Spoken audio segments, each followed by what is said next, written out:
ജ്യോതിഷത്തിൻ്റെ വാതായനങ്ങൾ തുറക്കുന്ന വനതുറക ജ്യോതിഷത്തിലേക്ക് എല്ലാ മാന്യ പ്രേക്ഷകർക്കും ഹാർദമായ സ്വാഗതം.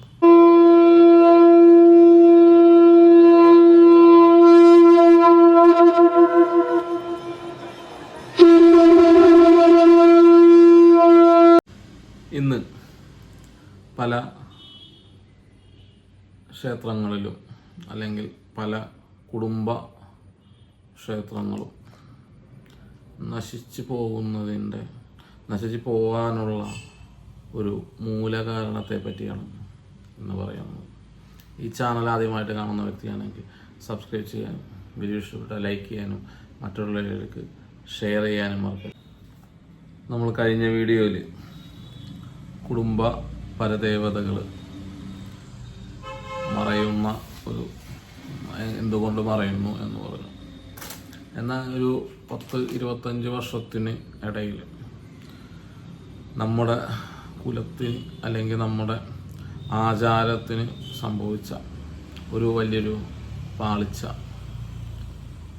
ആണ് നമ്മളിപ്പോൾ ഇതിലൂടെ പറയുന്നത്.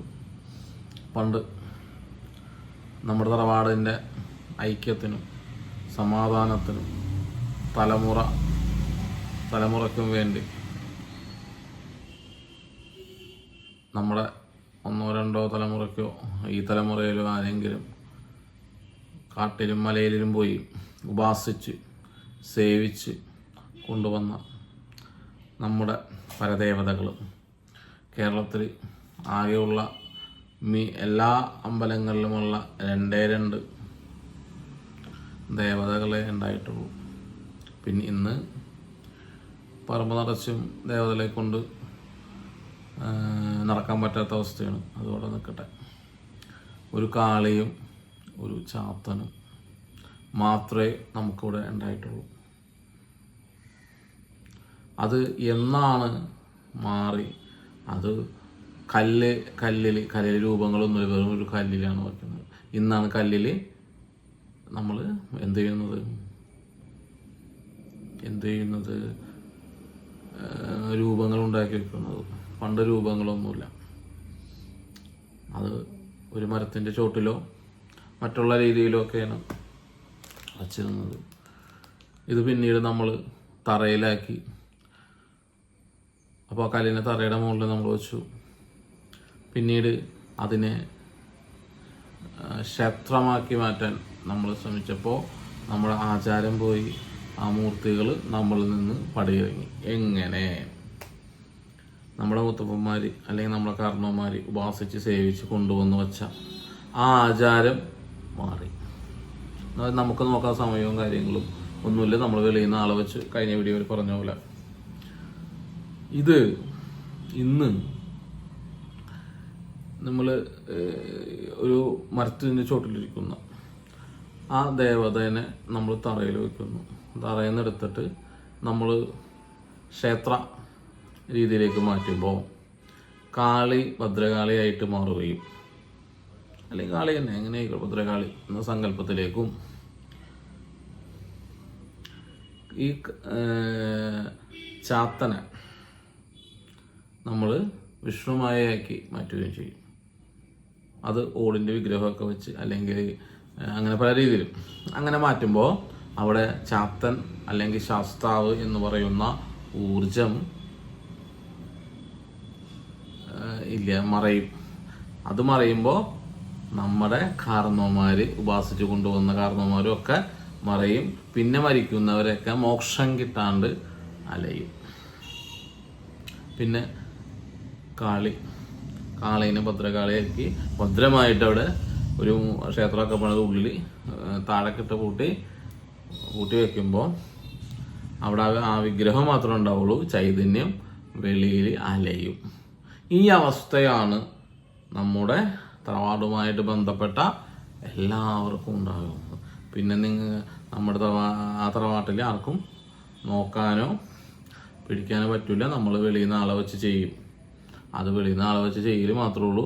അതിൻ്റെ ഗുണം തറവാട്ടുകാർക്കോ തറവാട്ട് പരമ്പരയ്ക്കോ ഉണ്ടാവില്ല. ഇങ്ങനെയാണ്. കാരണം എല്ലാ കുലത്തിലും ഓരോ ചാത്തനുണ്ട്.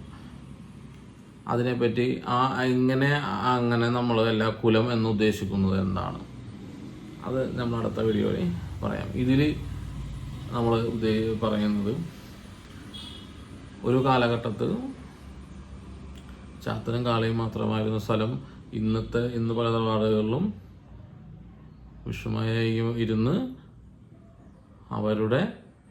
അവരെന്ത് ചെയ്താലും ഒരു കാര്യത്തിന് ഇറങ്ങിയാലോ നടക്കാണ്ട് പല ആൾക്കാരും വീടിനുള്ളിൽ മാത്രമായിട്ടിരുന്ന് മാനസിക സമ്മർദ്ദങ്ങൾ അനുഭവിച്ച് സ്വയം ഉരുകി ഇല്ലാണ്ടാവുന്നു. ഇതാണ് സംഭവം. നമ്മളെ കാക്കേണ്ട പരദേവതയെ കാളി പടിയിറങ്ങുന്നു. അങ്ങനെ തറവാടിൻ്റെ തലമുറ നാശവും ഇല്ലാണ്ടാവലും ഒക്കെ ഇവിടെ സംഭവിക്കുന്നു. ഇത് 25 വർഷത്തിനിടയിൽ നമ്മുടെ കേരളത്തിൽ സംഭവിച്ച തെറ്റായ ഒരിത്. ഇനി അതിൻ്റെ എന്തുകൊണ്ട് അങ്ങനെ സംഭവിച്ചു, അപ്പോൾ ചാത്തനെ മാറ്റി ആ ചാത്തനും വിഷ്ണുമായ ചാത്തൻ എന്ന് പറയുന്ന സംഭവം, വിഷ്ണുമായ ആരാന്ന് നമ്മൾ വീഡിയോയിലൂടെ പല ഇതിൽ പറഞ്ഞിട്ടുണ്ട്. ഇനി അതിൻ്റെ പുറകെ നമ്മൾ അപ്പോൾ വിഷ്ണുമായനെ വയ്ക്കുമ്പോൾ അവിടെ ആ പ്രേതകല വന്നിരിക്കുകയും ശാസ്താവ് മറയുകയും ചെയ്യുന്നു.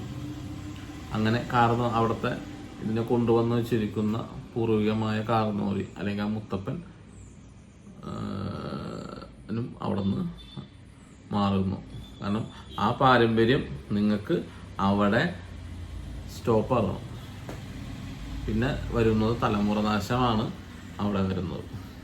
അങ്ങനെയാണ് പല തറവാടുകളും ക്ഷയിച്ചു പോയതും പല തറവാടുകളും മറ്റുള്ളവരെ ഏറ്റെടുക്കുകയും ഒക്കെ ചെയ്തത്. അപ്പോൾ കാളയും ചാത്തനും മാറി ഭദ്രകാളയും വിഷ്ണുമായയ്ക്ക് മാറ്റിയപ്പോൾ അനുഭവിക്കുന്നു. ചില സ്ഥലത്ത് വിഷ്ണുമായ കരിങ്കുട്ടി വീരഭദ്ര ഒരുമിച്ചിരുത്തും.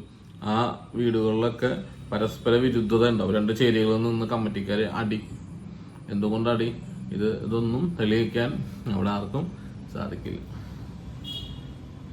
അപ്പോൾ ഇത് പല സ്ഥലത്തും കരിങ്കുട്ടി, നടുക്ക് വിഷ്ണുമായ, അല്ല അപ്പുറത്ത് വീരഭദ്ര, ഇങ്ങനെ വയ്ക്കുമ്പോൾ ഇത് 3 ഒരുമിച്ചിരിക്കാത്ത ആൾക്കാരാണ്.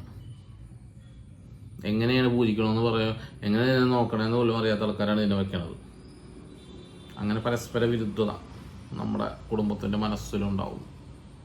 അങ്ങനെ കുടുംബം അങ്ങോട്ടും ഇങ്ങോട്ടും തല്ലി ഇതാവും. ഒരു ക്ഷേത്രമാക്കി മാറ്റാൻ ഭയങ്കര രസമാണ്. ഒരു കമ്മിറ്റി ഉണ്ടാവും, ആ കമ്മിറ്റിയുടെ മനസ്സുകൾ 2 ചേരിയാവും. അത് വലുതായി പരസ്പരം അടി. അങ്ങനെ സ്വയം ആ ക്ഷേത്രം ഇല്ലാണ്ടാവും. ഇങ്ങനെയാണ് പല ക്ഷേത്രങ്ങളും പല തറവാടുകളിലും തലമുറ നാശം ഇപ്പോഴും സംഭവിച്ചുകൊണ്ടിരിക്കുന്നത്. എല്ലാവർക്കും നന്ദി, നമസ്കാരം.